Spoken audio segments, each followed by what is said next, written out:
World Financial Group offers entrepreneurs from all backgrounds the opportunity to start their own business on a level playing field.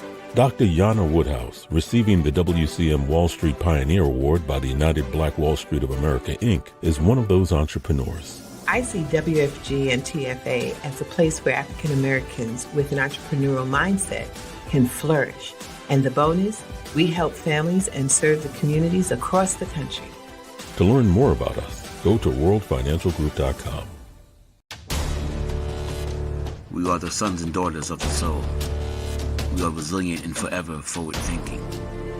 We ask for nothing else than the opportunity to live and to create the lives that we were meant to live. We want nothing but an equal chance at options and possibilities. The same possibilities and options to live out our potential as our fellow man. We want to be heard, understood, and expressive in our reality. We are the future. We are the creative. We are here.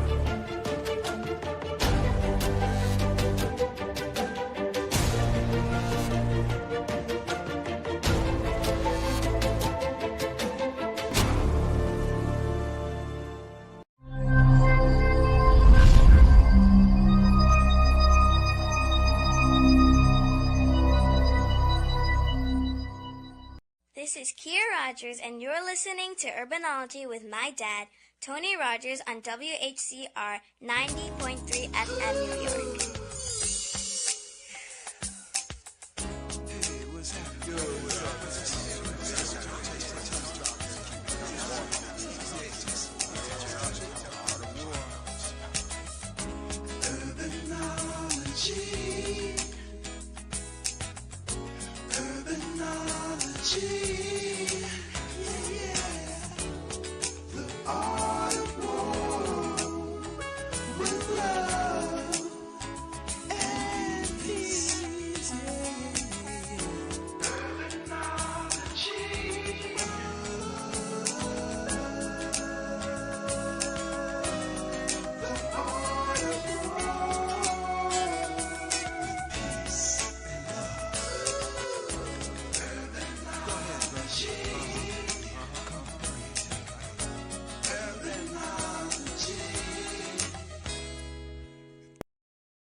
Good evening, I guess good afternoon.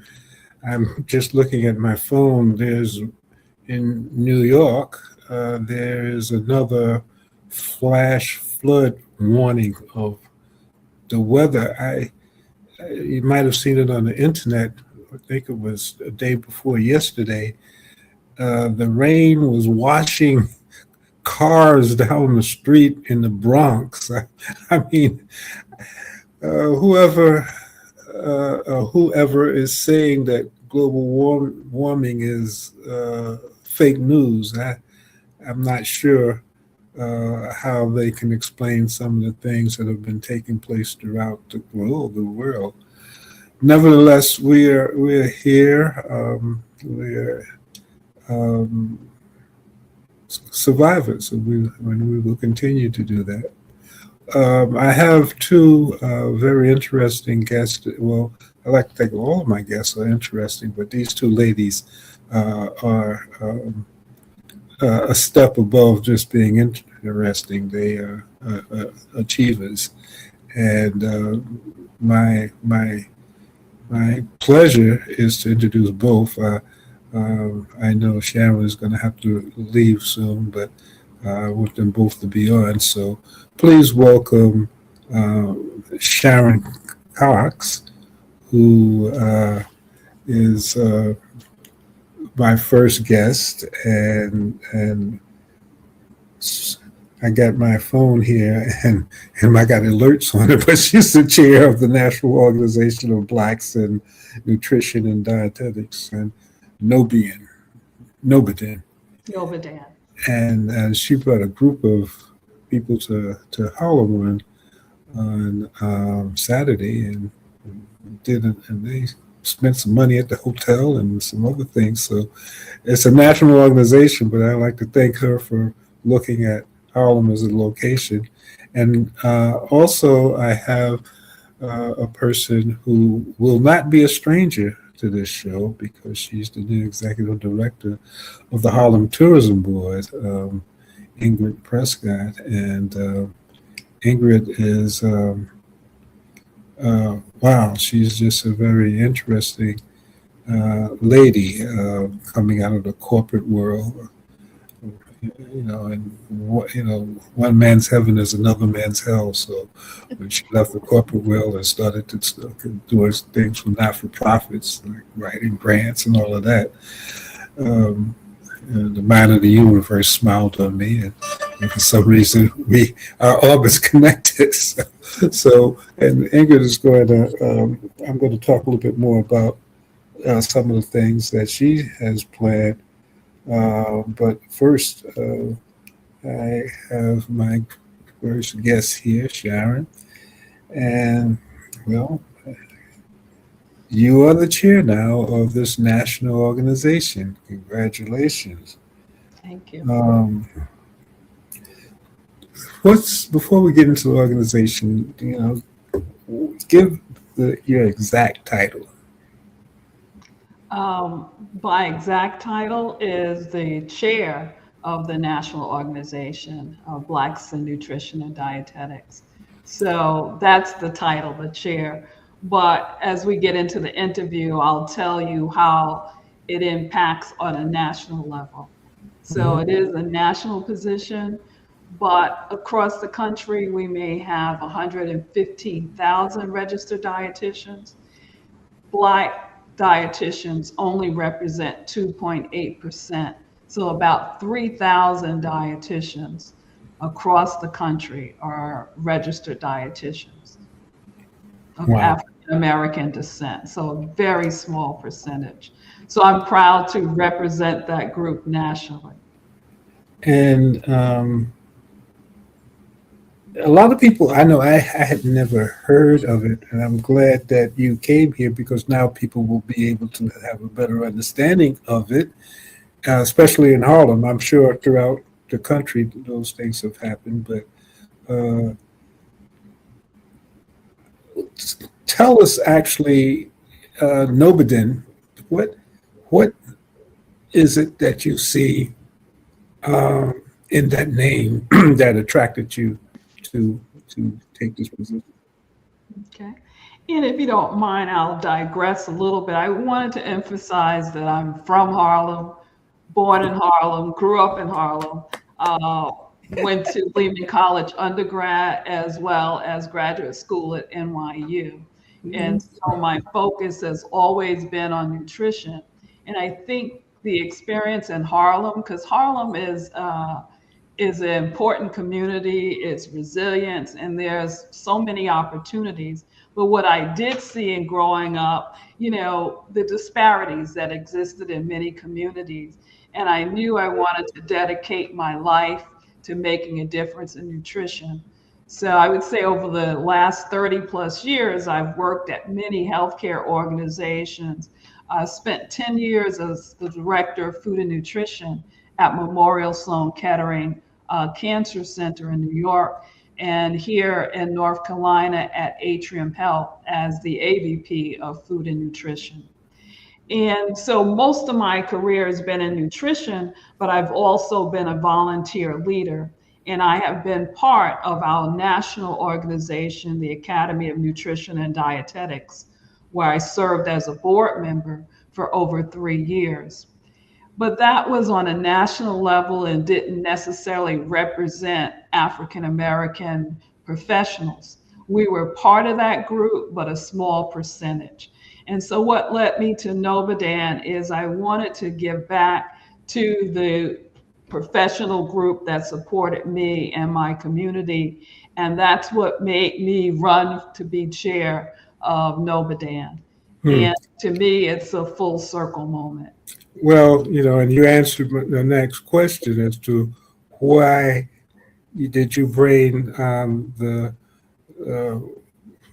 many of the members of Novadan to Harlem. You stayed at the Harlem Renaissance, you ate at the Harlem Renaissance, you were at the Central Park Farmers Market, and talking to some of the ladies, they were doing some other things there too. So one of the great things about tourism and organizations like yours is that it brings people here. There's an economic development opportunity. There's a cultural opportunity, and so much. So I know why you did that, but give us your motivation of making sure that Harlem, where you actually indicated you're no stranger to, Right. I why do think, you think it's important for Harlem? well, again, what I stated earlier is Harlem is a cultural mecca. And for my organization, and we had members come from around the country, I wanted them first to understand who I am, where I came from, and what motivated me to want to help people. And by understanding my background, seeing my community, because they were able to see the high school I went to. I went to the High School of Music and Art. I was in the Bronx at Lehman College, and then NYU may be known nationally, but just my background, understanding who I am and why I think the Harlem community is very important. To me, Harlem is a symbol of culture, history, innovation, and resilience. And that's what I told them. So coming back home, I wanted to bring all of those things together. And we had a number of experiences. So the Unity Market and the lecture at the Renaissance was just part of the overall weekend, making sure they understood the culture, history, innovation, and resilience that occur in Harlem. And I, I guess God has a plan. We had a heavy rainfall, so there was a lot of things that we could not do, but it also allowed for people to come into the hotel and be there. I know in conferences sometimes if it's beautiful and stuff is happening, Right. people might not have been. They had no other choice but to come inside. You're right. You're right. But you mentioned, besides this, you mentioned the Unity Market, and you're on the board of that organization. Tell us a little bit about how you see the connection as to what's happening, which is somewhat obvious, especially with the project that they're dealing with the farmers market, but other things that connect to what you're doing. So Richard Cox, who happens to be my brother, is the executive director of Team Unity. And one of the things that they're doing this year is the Unity Market. And we have a perfect location, 110th Street and Malcolm X Boulevard, which is ironically named Farmers Gate at Central Park. And this market, now we have an opportunity for it to evolve. We want it to be more than a place for individuals to come and just buy fresh produce. We want this kind of to be a learning experience for them, to be able to explore and experience the connection between food, culture, and health. So, as a board member and the only registered dietitian on the board, I wanted to have an interactive experience that encouraged healthy eating. And one of the activities that we developed, and I hope my brother and his partner will continue to carry, was the development of a food justice passport, which really encourages families and visitors and nutrition professionals to walk through the market, meet the farmers, and learn and understand how food grows, discover things about fruit and vegetables. And so create a curiosity around how to eat better. And so that's what connects my organization, because we have researchers, we have school educators, we have dietitians that work in hospitals, all part of Nobadan community. But at the end of the day, our goal is to help individuals and communities live healthier lives. And so this food justice passport is really just the umbrella behind what we want to do and what we want to happen at the Unity Market. Well, it's a beautiful location, and this, and I have to give a plug to my Canadian. I mean, there's so many people. I'm not even going to start because there are a number of people, and I can't remember them all. So but all I can say is that there's a wonderful way to have a really good time on a sunny Saturday by Mhm. this place where I don't know whether anyone has gone to the new development on the north of Central Park. It is really beautiful. So good food, sit on the grass, and Absolutely. we Absolutely. have to figure out how to get some music, to tap off some of this stuff. This is the first year, so we have to look at, Yeah. what we're going to do to even that out. Nothing. I mean, no, nothing big. Just stuff that will go in line with that sunny evening or sunny I, afternoon, and we can get all of the food. I agree with you. You know that we were there and we had a great participation last year at the Harlem office building on 125th Mhm. Street. But I think, expanding it to the market and allowing people to have, like you said, a different type of experience where they can relax, they can enjoy some of the food. If we had music, that would be excellent. So I just think the environment is going to be well received. And we're going to attract people from all areas, uh, Mhm. just not those in Harlem, but from all areas. And my hope is it'll be a destination place for sure. Well, I think what is important is conversations like this.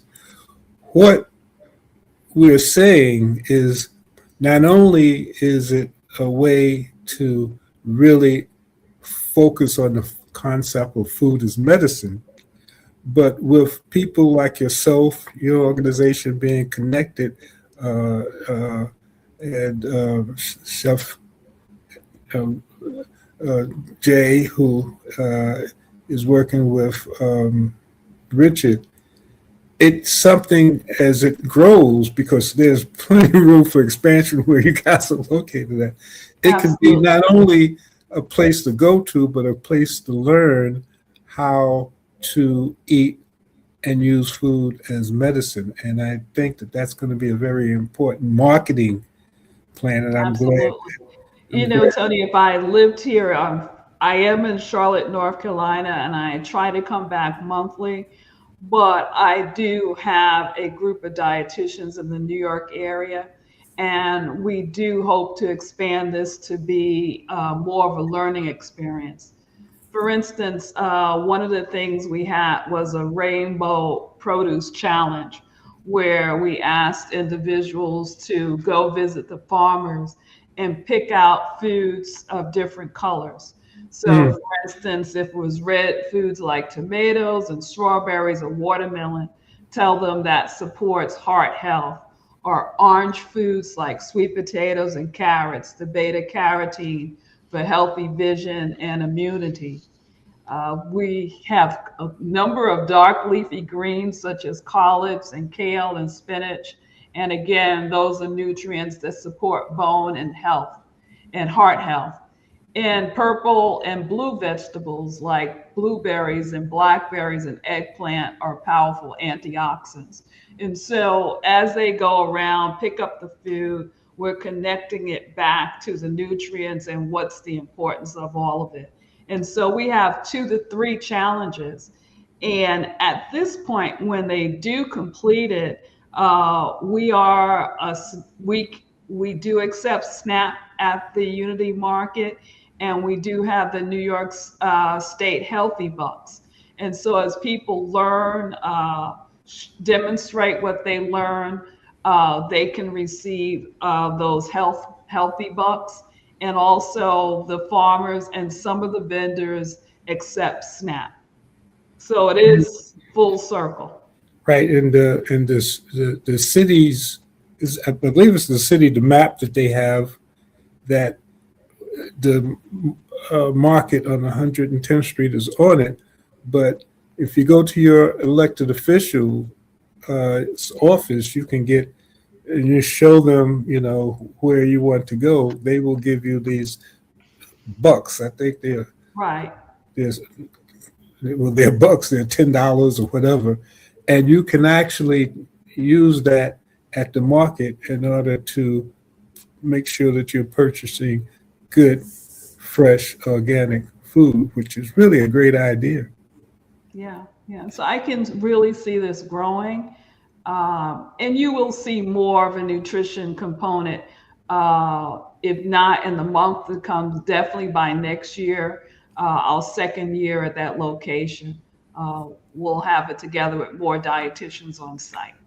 Well, you heard it first on WACR, Soul City. And I think that, I know you have to go, but tell us, because you're somewhat new, getting your feet wet, but what's your vision for this organization and the power that it goes? Because there's thousands of people who Yeah. come to you for advice. So what's your Well, I vision? think most importantly, and I know that you weren't able to attend the lecture, but really to build the next generation of leaders.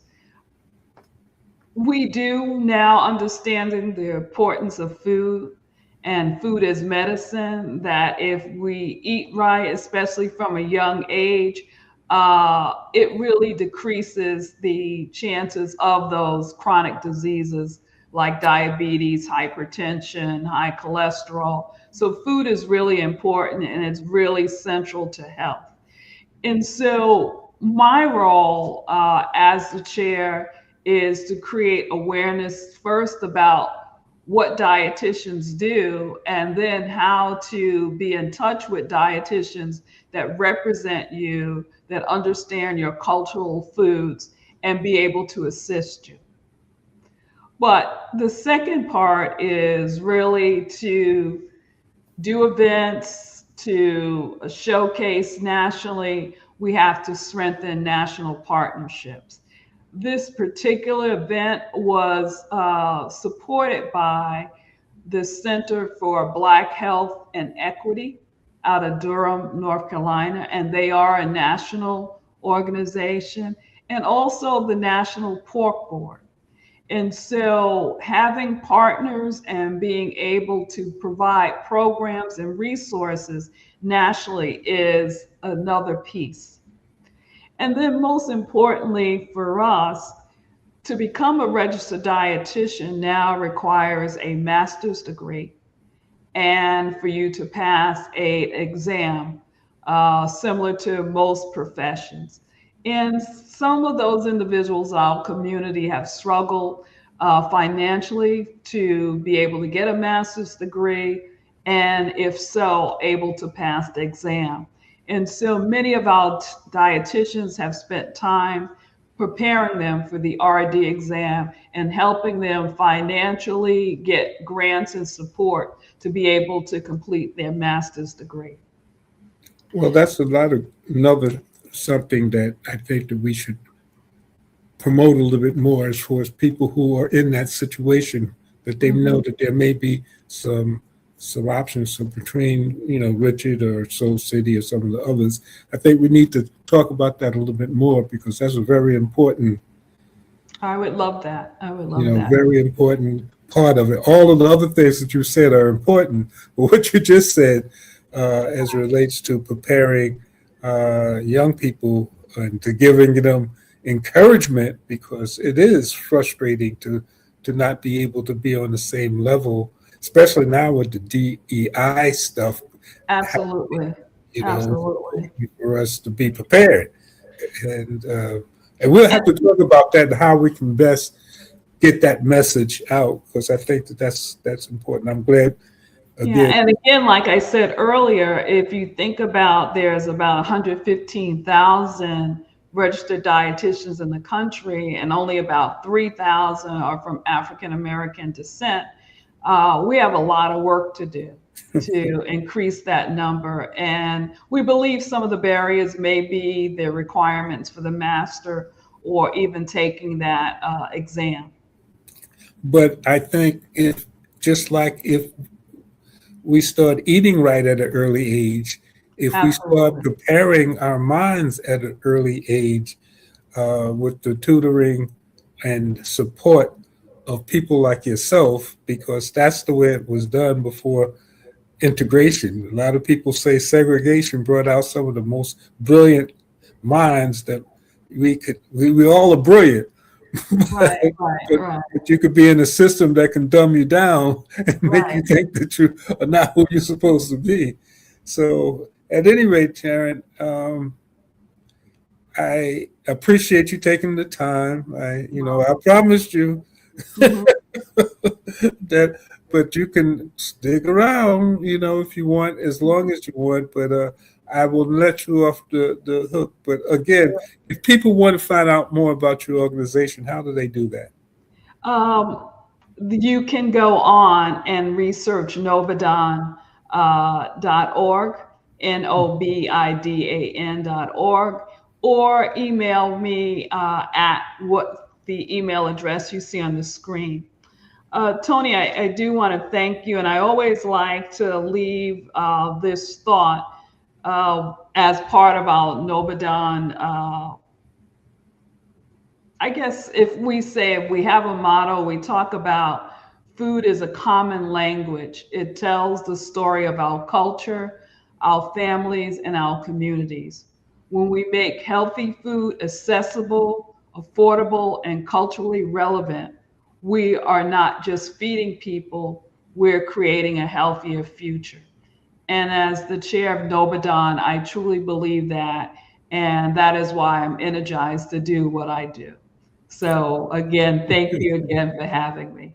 Well, my relationship with you has always been one that I wonder what happened to Richard when you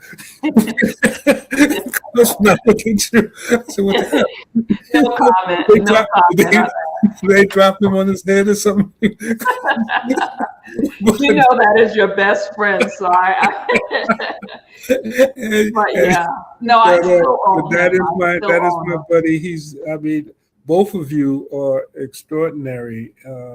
You're the two that I know. Richard is. I tease him, but I don't know whether I've had the ability to see someone who is involved in so many different things. The bike race, the double dutch, Rucker Park, Right, paddle. All of right, those. And I drive him crazy, as the vice president of HTV. Last thing, though, we have to get you to Ghana so that we can begin to look at that connection between healthy food and herbs and stuff, especially in the mountains of northern Ghana. So that's got to be on our bucket list. We need to have sure. I would love to join. you to have a talk about allowing, even though I'm sure that they know, but sometimes it's not always a way that when we talk about the diaspora, to have people like yourself who have reached the level that you are in to return home and bring some of that information to those who may or may not actually know what they really have. So that sounds like a proposal or something that we might have to work on. Okay. I would love to join you. So Well, thank again, you. thank you very much for having me today. Yeah, okay. Well, we'll talk to you again, and I still need to follow up on that mentor issue. I talked to your brother. He's the brilliant guy to figure out how we can get that message out for young people who want to get help in that field. And Now I'll that come back to New York now anytime to that do. the Harlem girl is the boss, Right, we exactly. got it in, right? Take care. Okay, bye-bye. Bye.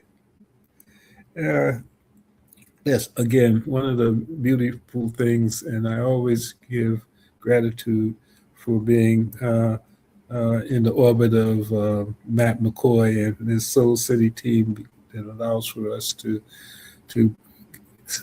talk about things that are important to us that sometimes is not talked about in other forms. But if we don't do it ourselves, we shouldn't expect anyone else to do it. My next guest is a person who, as I told you, these dynamic women. You know, some brothers sometimes get insecure when they get around women who probably know more than they do, and don't need them really for anything other than conversation. You know, so but fortunately, you know, I am a Gemini, and I've learned to appreciate positive energy no matter how it comes. And this one sister who we're still exploring all of the possibilities of us working together.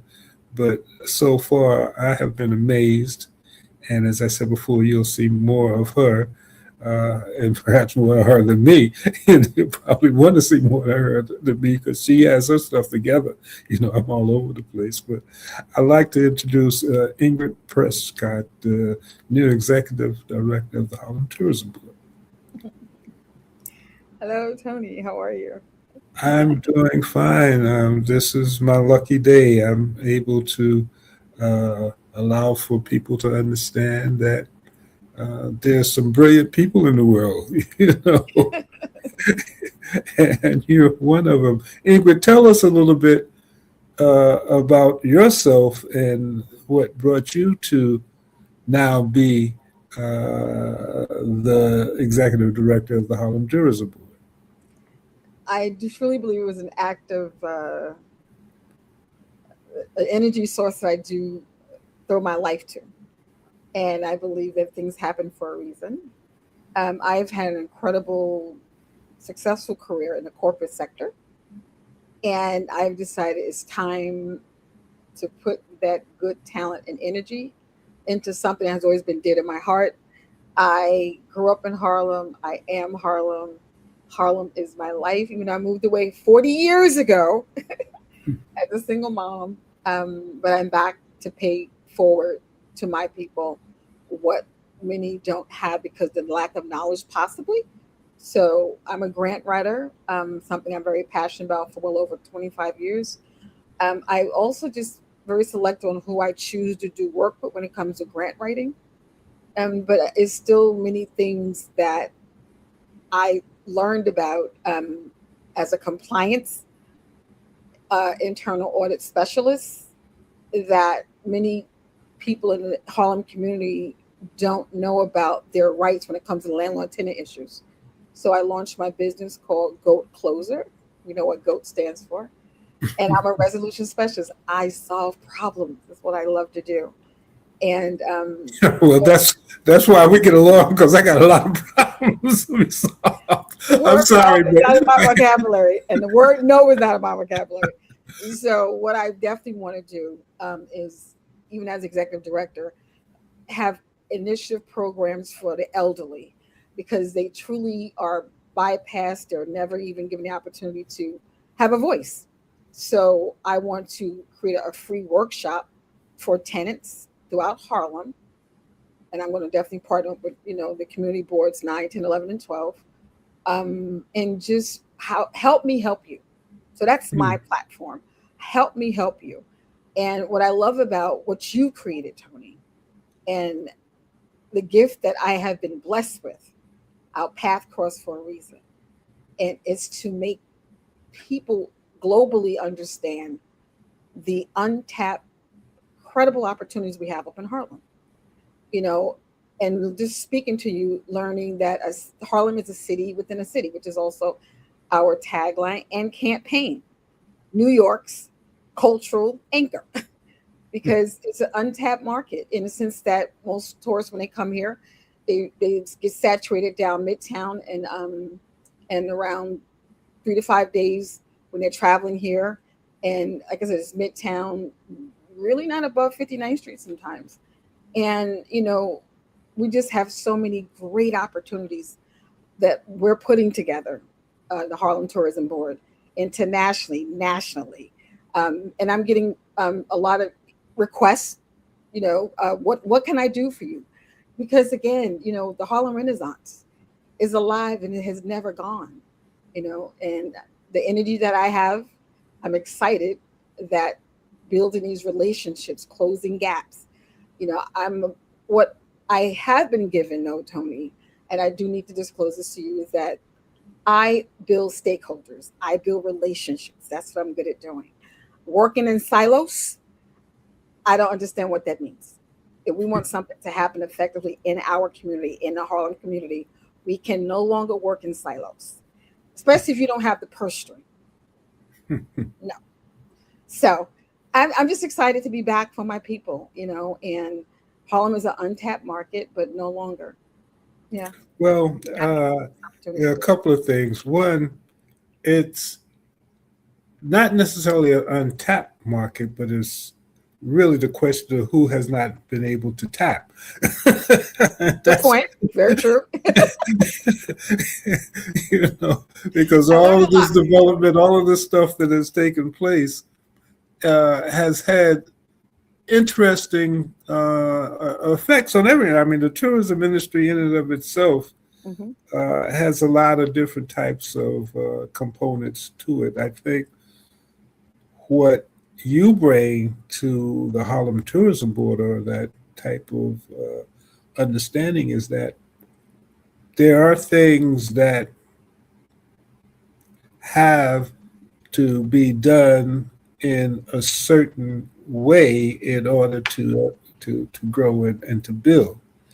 And whether it's in compliance, or whether it's in revenue development, whether it's in making sure that the networking is there, so that there's always a seat at the table in order to provide the type of direction that's necessary in order to develop this industry.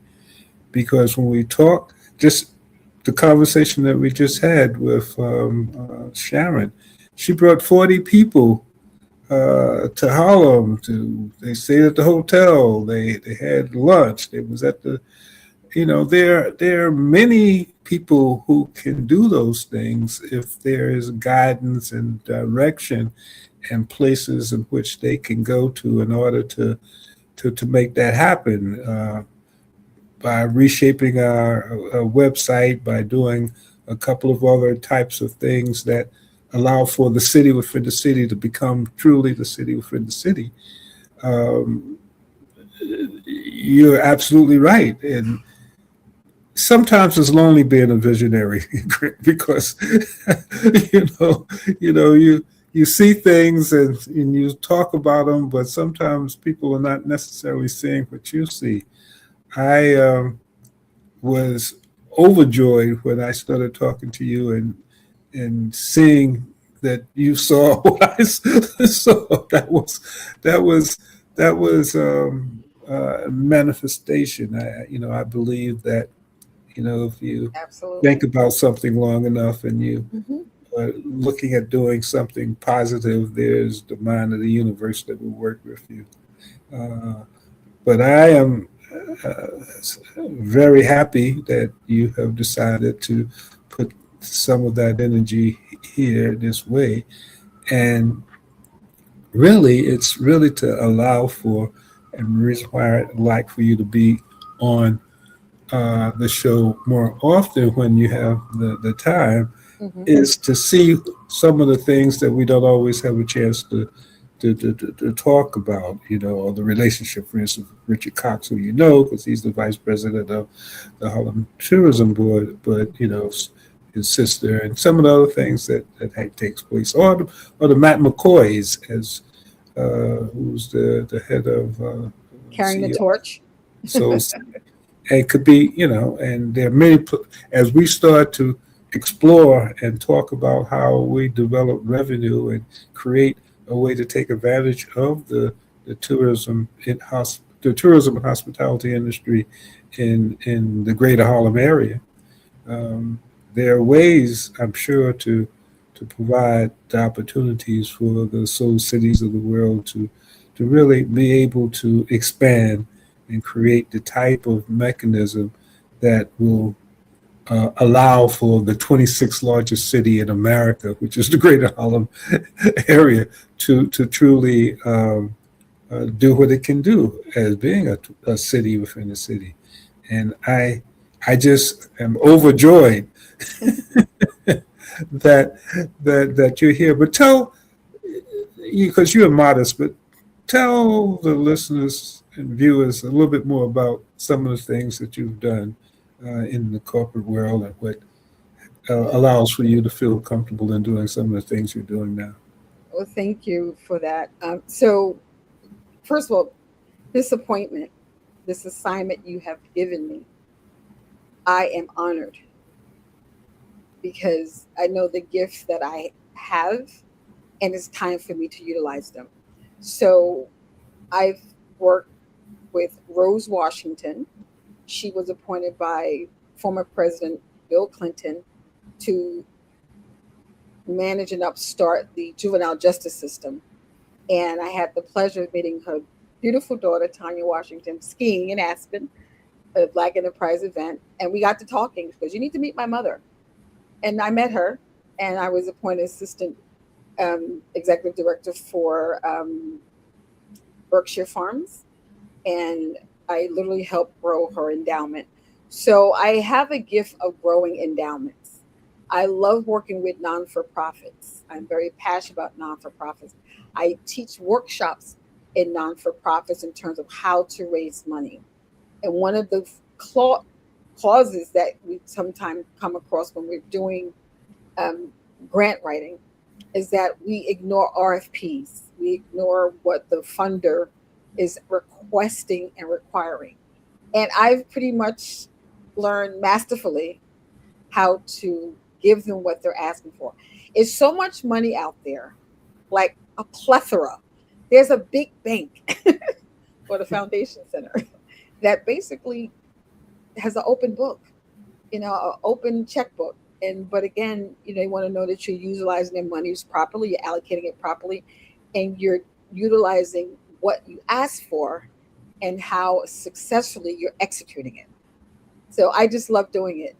Also, I'm certified in compliance work. I love internal auditing. I'm about to get you're the first person that I have met that love to do it. I'm usually running away from people who are doing it. I'm trying to be professional here, Tony. No, I do. Because at the end of the day, and I know you know this, because you're very humble and modest, first of all. That's what I love about you, Tony. You are a giant, but yet, you didn't tell me you roller skate. So that you really, I'm no longer talking to you. I'm a diehard roller skater. I saw your promo. That was like amazing. But seriously, I just love working with people, and I have a 100-day time frame, and everything you mentioned just recently, Tony, it would be great that we get this done. I guarantee you it will be done. Because relationships I'm putting together that I'm building, I guarantee you I'm going to have to be like, calm down, wait a minute. Yeah, because they're going to want to be a part of this dynamic we're involved in, Tony. That's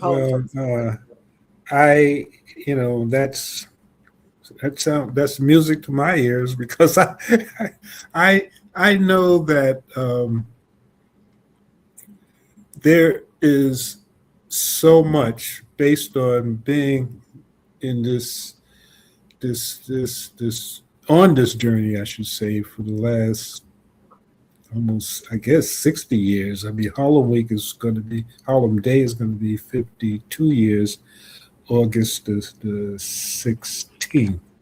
So I've seen and I've been able to be a fly on the wall, and sometimes a person to implement different types of relationships, programs, navigating government, a number of different mayors, a number of different elected, to be able to, again, Harlem Day started in 1974, and for it to continue up until this August. The third Sunday in August is always the Harlem Day celebration. I have to sometimes just sit back and say, wow. But all of that is good. But without somebody like you and a number, I'm saying I've got to find about five more. And then the world is going to be in trouble. I have more. But and then again, I don't know whether I can stand it because I'm trying to just keep up with all the stuff that you're doing. I probably would, just have to go on a mountain and then, come down every so often to hear what you guys have I done. like that. No, seriously. But but I guess the point though is that I do believe in manifestation, and my thoughts and my focus has always been, especially now in the twilight time of my life, is to begin to find people like you, like Sharon, like Richard, and a number of other people to allow for me to download what I know and to upload what I don't know and to understand, and create that balance. But with a person with your skills and a person with your uh, motivation to connect with the things that are happening and kind of put those things together under the guise of the Harlem tourism and hospitality industry. That's a very powerful thing, but not only from an egotistical point of view, as far as people like to be who like to be, but I never really liked that myself. So that's why most people didn't know me. you know, you know, but nevertheless, the idea is not so much the power as what happens to the Black and brown residents of this community, any community, but especially this one, because Harlem is changing. Maybe it's only a few of the old schoolers left around, but Harlem will always be that place of change. And like anything that's natural, you have to go with the flow. The old Statute of Liberty passed for work for so long. Trying to get into it, and it doesn't work anymore. And so I am quite happy to be able to partner with you and kind of learn from you, because I'm on the other end. You dot the I's and cross the T's. I'm in outer space. But that's what it is. I've always had the ideas and concepts and what have you, but sometimes, to put them together so that they can work, it was not always my forte.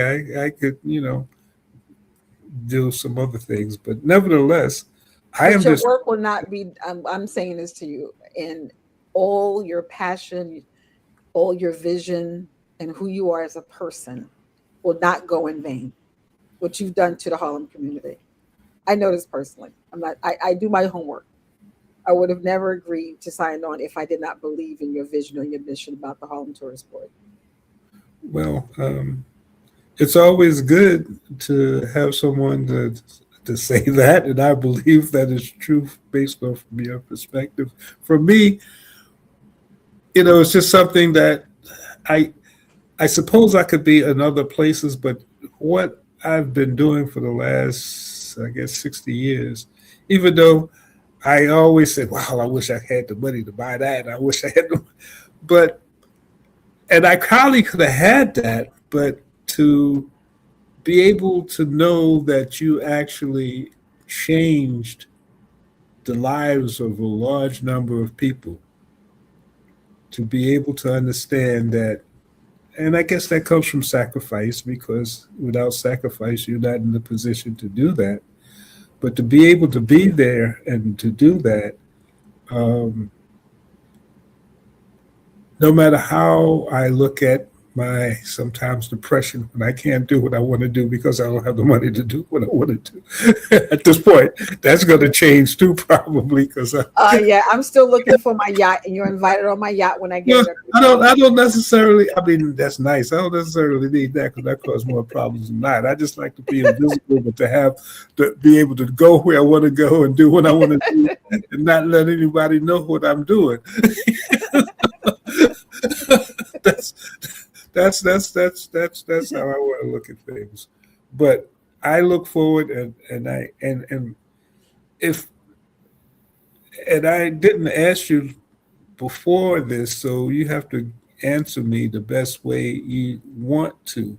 Sure. But if someone needs to reach you, how would they do that? Because we haven't really gotten to that point. We have to do some more introductions. But since Sure. this is the first time, I guess this is, you were on radio, but this is the first time people will be seeing you. So do you want to use this email, or did you get another email from home? Right. So this email, info@goatcloser.com, if there is a tenant or even a landlord with landlord tenant issues, they can always hit me up at this email here or go to goatcloser.com. For harlemtourismboard.org, info or hello@harlemtourismboard.org. And anything pertaining to your area of community where you are looking to partner up with Harlem Tourism Board, looking for grant money, possibly, or a project that you're stalled at, definitely hit us up at info@harlemtourismboard.org or hello@harlemtourismboard.org. Yes. Okay, well, Harlem Week is on its way. I just saw in the Harlem Community News the schedule starting the 1st to the 16th. There's going to be a lot of different activities, and as many of you know, and I believe, and I don't have the schedule in front of me, but the first Sunday, I think it's the 9th, it's the same. It's the Sunday after the Percy Sutton Run. It's the Great Day in Harlem. That's our first outdoor activity in Grant's Tomb. And you'll be able to see I'm pretty sure it's the 9th. That will be the first experience for you to be in that type of environment. The Harlem Tourism Board shares a table with the Harlem Community News, and that gives us a chance to give information, to talk to people, and begin to. And then the other two outdoor events that we do the same thing is on the 15th. That's the Saturday activity that takes place on 135th Street. It used to be Uptown Saturday night, but we couldn't stay out there late anymore. And then, of course, the next day, which is the 16th, is the annual 52nd annual Harlem Day celebration, which again is on 135th Street between St. Nicholas and Fifth Avenue. So those are the three activities that the Tourism Board will have a major relationship with as it relates to Harlem Week, and we can start letting people know, if they're interested in being involved in those things. Okay. So we're almost at the bewitching hour. I'm glad that you were able to. I know you had a lot of stuff going on, and you continue to do, because we have to have a conversation probably about once you get a breath after the show about something. I want you to. You can hit me up. Yeah, look at your WhatsApp. Okay, I will. Message. But again, I am happy to have you as part of the Harlem Tourism Board's reorganization team. Yes, I'm excited. Reorganizing I'm team. beside myself, actually. I'm beside myself too. And I'd like to thank Matt McCoy for Thank you, Matt. this opportunity, and also Sharon Cox, who is a very, very dynamic person, and I'm sure that that farmers market concept will be very helpful. Right on 110th Street in Central Park. As you walk in, you'll see it, and it's every Saturday until I think the end of September. Okay. All right, thank you very much. I appreciate it. And we'll be talking soon. I know my phone. I have to turn my phones on. Take care. So this brings us to the end of this week's show. Again, Matt McCoy and the Soul City team, I appreciate your abilities to allow for this type of dialogue and dialogues like this in many different areas and genres that basically affect the urban Black and brown communities. I appreciate that. And this is Tony Rogers signing off, and God willing, we'll see you soon. Take care. Bye. This is Kia Rogers, and you're listening to Urbanology with my dad, Tony Rogers, on WHCR 90.3 FM New York.